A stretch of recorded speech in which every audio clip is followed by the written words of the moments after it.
Hello everyone, welcome back. तो हम कल निफ्टी को कैसे ट्रेड कर सकते हैं वो देख लेते हैं।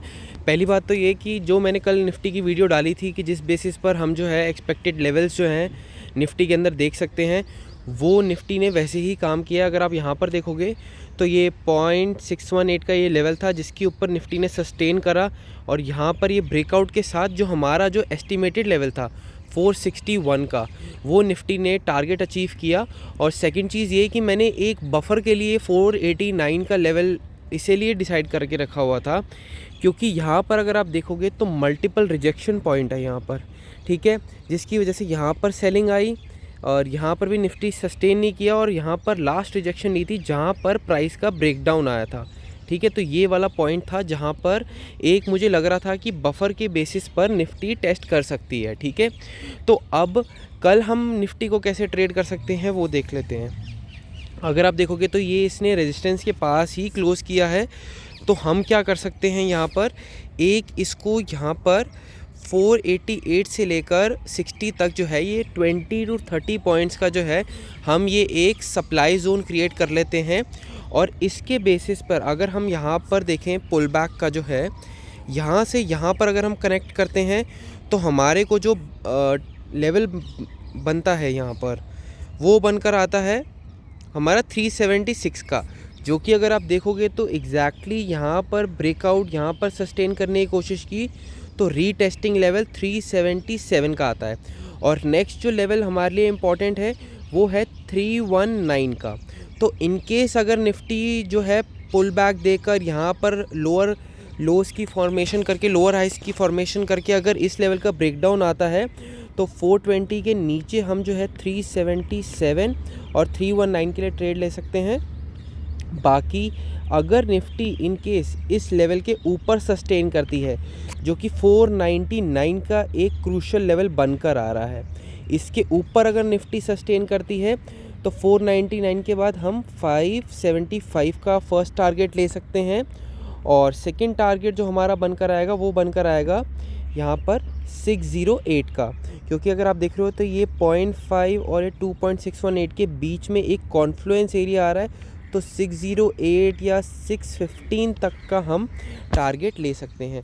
गैप अप के सिनेरियो के अंदर हमें बेसिकली स्ट्रक्चर फॉर्मेशन देखनी है, या ये देखना है कि कोई ज़्यादा बेरिश बड़ी कैंडल ना हो जिसकी वजह से सप्लाई या सेलिंग प्रेशर क्रिएट होकर निफ्टी जो है अपना जो स्ट्रक्चर कंप्लीशन के लिए 489 को टेस्ट करने के लिए आ जाए, ठीक है। गैप डाउन के सिनेरियो के अंदर हमारे वही रहेगा कि सपोज़ अगर गैप डाउन यहाँ पर हो जाती है, तो जैसे कि यहाँ पर ब्रेकआउट आया तो हमें बेसिकली ये देखना है कि अगर कुछ इस तरीके से स्ट्रक्चर फॉर्मेशन होकर ब्रेकआउट आता है तो हम दोबारा से इसी टारगेट के लिए एस्टिमेट करेंगे।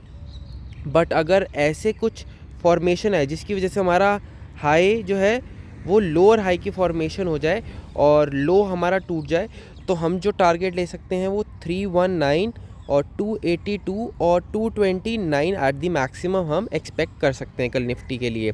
तो अगर आप मेरे टेलीग्राम ग्रुप पे भी देखोगे तो मैंने टेलीग्राम ग्रुप पे भी जो है ट्रेड्स पोस्ट किए थे। अगर आप यहाँ पर देखोगे तो मैंने मॉर्निंग के अंदर 953 पे मैंने डाला था कि फिन निफ्टी की जो कॉल है सीई जो है वो 51 पर सही लग रहा है। एसएल जो इसका होएगा 40 रुपीज़ का होगा, और अगर आप देखोगे तो हार्डली 5 to 6 मिनट्स के अंदर ही इसने ब्लास्ट किया था। और अगर आप यहाँ पर देखोगे तो एग्जैक्टली हमारा जो है यहाँ पर अगर आप देखोगे जो मार्किंग हो रखी है उसका 953 पर किया था, और हार्डली एक कैंडल लगी जिसने हमारा जो है ये एक स्पाइक मारा जिसके अंदर हमें 60% ROI मिल गया। और सेकंड ट्रेड जो मैंने पोस्ट किया था फिन निफ्टी की PE जो है 250 की प्राइस, और फिर उसके बाद मैंने बताया 28 पे बाय करने के लिए यहाँ पर SL जो था हार्डली 10% का था, क्योंकि हमने ऑलरेडी जो है मॉर्निंग के अंदर जो है 60% ROI था तो उसमें से 10% तक का रिस्क था, और उसने भी एग्जैक्टली यहाँ पर जो है यहाँ पर अगर आप देखोगे तो रिस्क टू रिवॉर्ड रेशियो के अकॉर्डिंगली यहाँ पर 1:1 का ये 2.30 रुपीज़ का जो है टारगेट हिट किया, जिसको मैंने अपडेट भी किया था।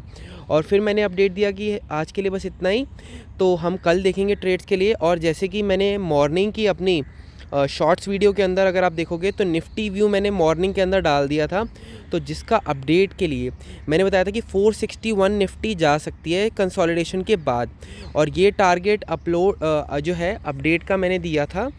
और बाकी मैंने कुछ दूसरे व्यूज़ डाले कि मेटल सेक्टर के ऊपर डाला है। और जैसे कि आप देख सकते हो ये गेल इंडिया का चार्ट है, जो कि मैंने अभी जो करंट कोट है प्राइस का वो है 154 है, ठीक है। और मैंने जो अपने ग्रुप के अंदर जो रिकमेंडेशन दी थी वो 117 पे यहाँ पर आई थी, और मैंने यहाँ पर लिखा था दिस कैन ब्लास्ट। तो ये देख रहे हो आप गेल इंडिया का जो है, यहाँ पर अगर आप देखोगे तो ये गेल इंडिया का चार्ट है, यहाँ पर ब्रेकआउट आया था, ठीक है। और मैंने ये फिर अभी उसका अपडेट दिया है कि वो 154 हो चुका है। लगभग इसमें 35 to 36% तक का ROI अभी आ रहा है। तो अगर आप मेरे साथ जुड़ना चाहें तो the only go trader Telegram channel पे आप मेरे साथ जुड़ सकते हैं। तो बस आज के लिए इतना ही। Please do like share and subscribe. Thank you.